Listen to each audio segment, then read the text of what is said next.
Imaginez un instant dans les textes anciens de Pistis Sophia que l'Église primitive a tenté d'effacer à jamais.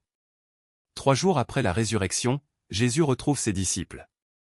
Mais au lieu de parler du ciel ou du salut, il décrit quelque chose de surprenant, un tunnel de lumière qui apparaît au moment de la mort. Et, contrairement à tout ce qu'on attendait, il ordonne, ne le suivez pas. Cette lumière, dit-il, n'est pas ce qu'elle paraît. Il appartient aux dirigeants de ce monde, les archontes, et a été créé pour ramener l'âme dans le cycle avant même qu'elle ne réalise ce qui s'est passé. Pendant près de 2000 ans, ce passage a été supprimé, non pas parce qu'il était faux, mais parce qu'il était trop dangereux pour un système qui avait besoin que les gens croient que la mort était la fin de tout. Mais il y a quelque chose qu'ils n'ont jamais voulu que vous découvriez. Ce tunnel, cette lumière, cette lueur accueillante décrite dans chaque expérience de mort imminente n'est pas la porte de sortie. C'est l'entrée de la prison. La vraie porte, celle que Jésus a enseignée à ses élus, n'a pas de lumière. En ce moment même, alors que vous lisez ces mots, quelque chose en vous a peut-être bougé. S'il résonnait différemment de la plupart des gens, ce n'est pas une coïncidence. C'est une reconnaissance. C'est la partie de vous qui a toujours su que quelque chose dans ce monde n'a pas de sens. Cette voix intérieure qui n'a jamais pleinement accepté ce qu'on vous disait sur la vie, la mort ou ce qui vient après. Placez maintenant votre main au centre de votre poitrine.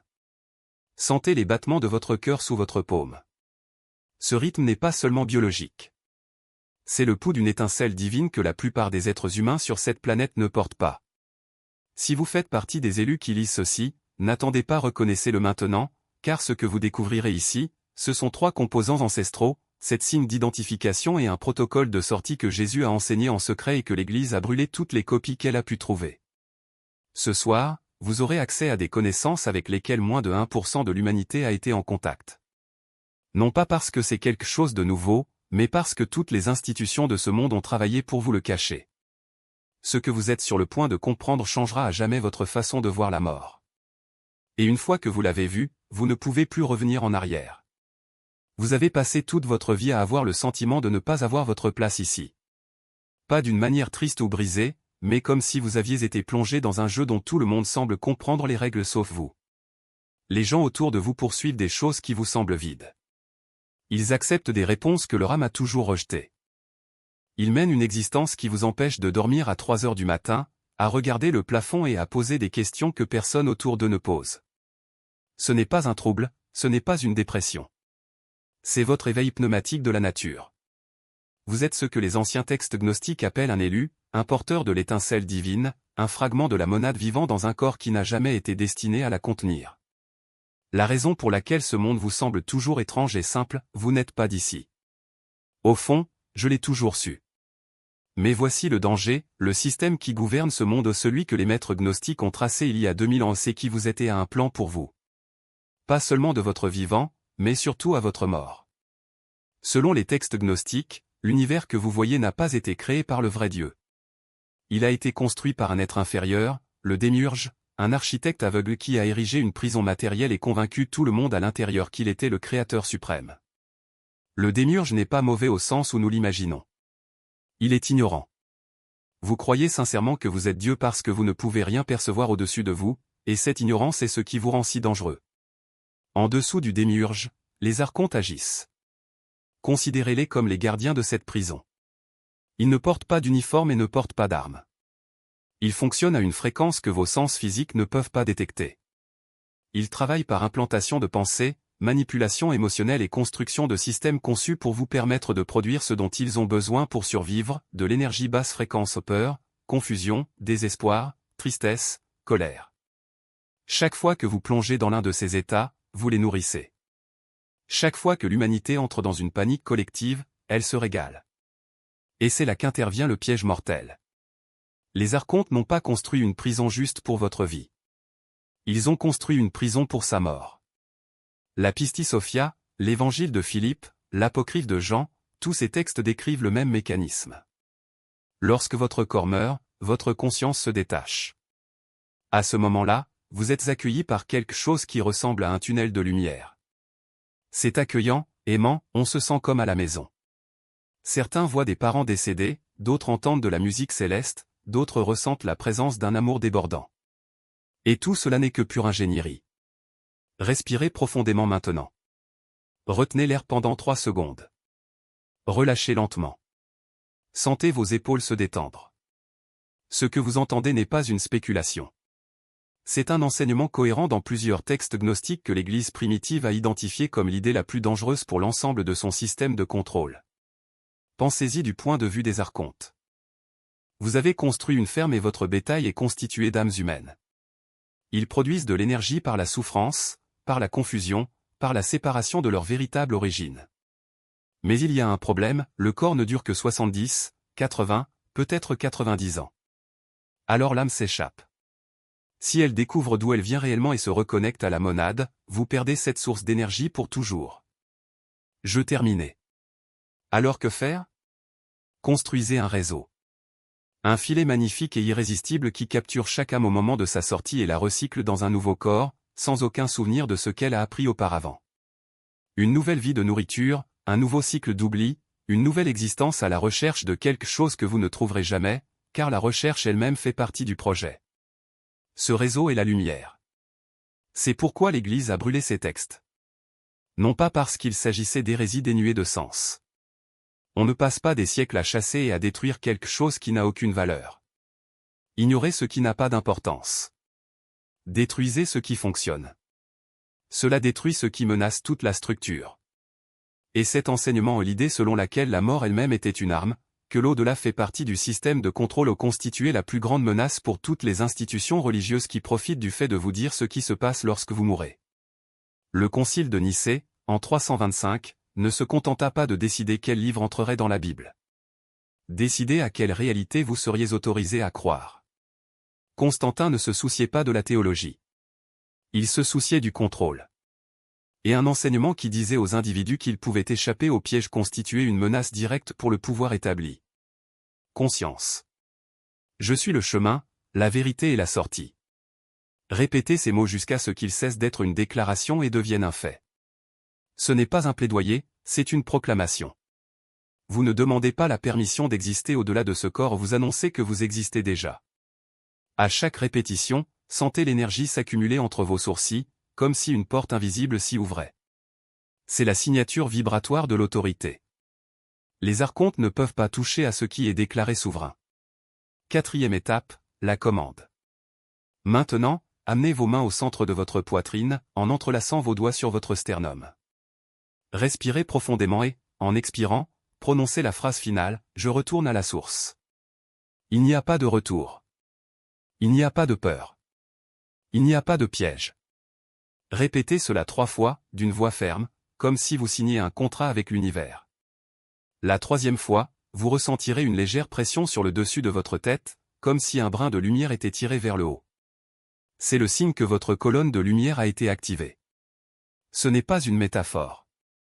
C'est la même sensation que celle décrite par les gnostiques lorsqu'ils parlaient du corps de résurrection, la structure énergétique qui survit à la mort physique. Maintenant, écoutez bien, ces 4 étapes ne sont pas un rituel à faire une seule fois et à oublier. Ils s'entraînent. Pendant les 7 nuits suivantes, vous répéterez cette séquence exactement comme enseignée, sans aucun changement. La première nuit, vous ressentirez une résistance. Dans le second, le doute. Dans le troisième, peut-être même de la colère parce que le système ne veut pas que vous vous en souveniez. Mais la 4e nuit, quelque chose va changer. Vous vous réveillerez au milieu de la nuit avec la certitude d'avoir déjà fait cela, dans un autre corps, dans une autre vie. La 5e nuit, la peur de la mort commencera à se dissoudre. Vendredi, vous remarquerez que vous ne réagissez plus aux mêmes choses qui vous dérangeaient autrefois. Et la 7e nuit, lorsqu'il prononcera le commandement final, il n'y aura plus d'hésitation. Sa voix sera calme, sa respiration régulière et vous saurez et n'y croyez pas, vous saurez que le piège a été désactivé. Ce n'est pas de la théorie. Ce n'est pas de la philosophie. Il s'agit d'une technologie spirituelle, testée et perfectionnée par des siècles d'initiés ayant échappé au cycle. Et maintenant, c'est entre vos mains. Mais il y a une condition, il faut l'utiliser. La connaissance sans action n'est qu'une autre histoire que les archontes vous permettent de raconter parce qu'ils savent que cela ne changera rien. La différence entre un prisonnier et un homme libre n'est pas la cellule, c'est la décision de sortir.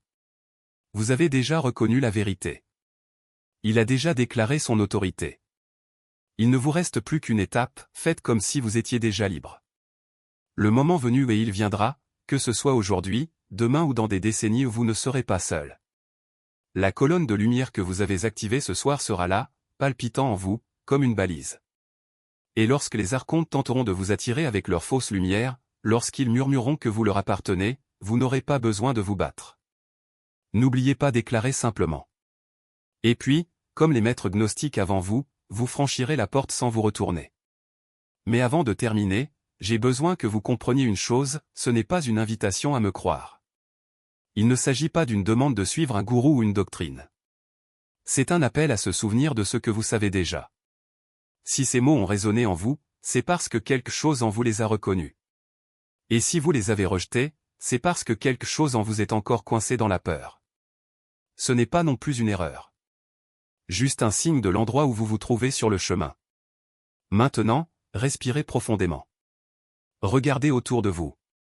Le monde reste le même, mais pas vous. À partir d'aujourd'hui, vous n'êtes plus un spectateur attendant la mort. Vous êtes un initié se préparant à la libération. Et ça change tout. L'âme. Je connais mon origine et j'ordonne mon retour. Ce ne sont pas des prières. Vous ne demandez pas.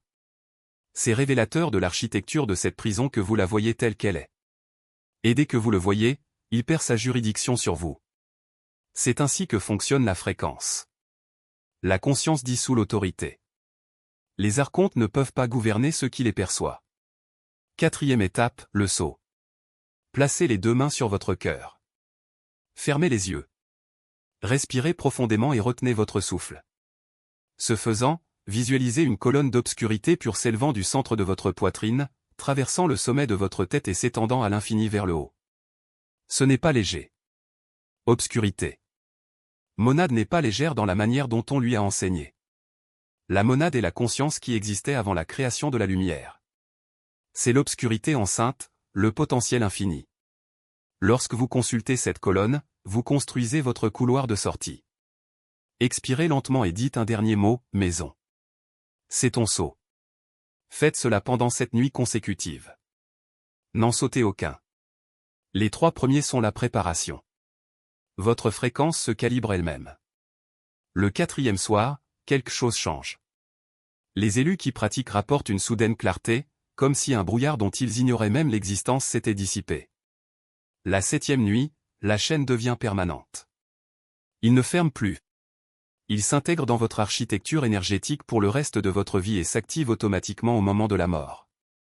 Mais voici ce à quoi vous devez être prêt à faire face, dès que vous commencerez cette pratique, une résistance surviendra. Pas demain. Cette même nuit, vous vous allongerez après avoir terminé le protocole et une pensée surgira, c'était ridicule. Il ne s'est rien passé. Vous avez tout inventé. Cette pensée ressemblera à la vôtre. Mais ce n'est pas le cas. C'est une réponse des archontes. C'est automatique. C'est prévisible. Et c'est la plus grande preuve que ce que tu viens de faire était réel. Un système qui ne se sent pas menacé ne riposte pas. Le fait que le doute survienne immédiatement signifie que la pratique est enregistrée. Quelque chose dans l'architecture de cette prison a senti que vous vous dirigiez vers la sortie et vous a envoyé la seule arme dont vous disposez, votre propre esprit s'est retourné contre vous. Ne contestez pas cette pensée. N'essayez pas de vous convaincre. Remarquez-le, reconnaissez son origine et laissez-le passer. Les archontes ne peuvent supporter une conscience qui refuse de participer au dialogue du doute.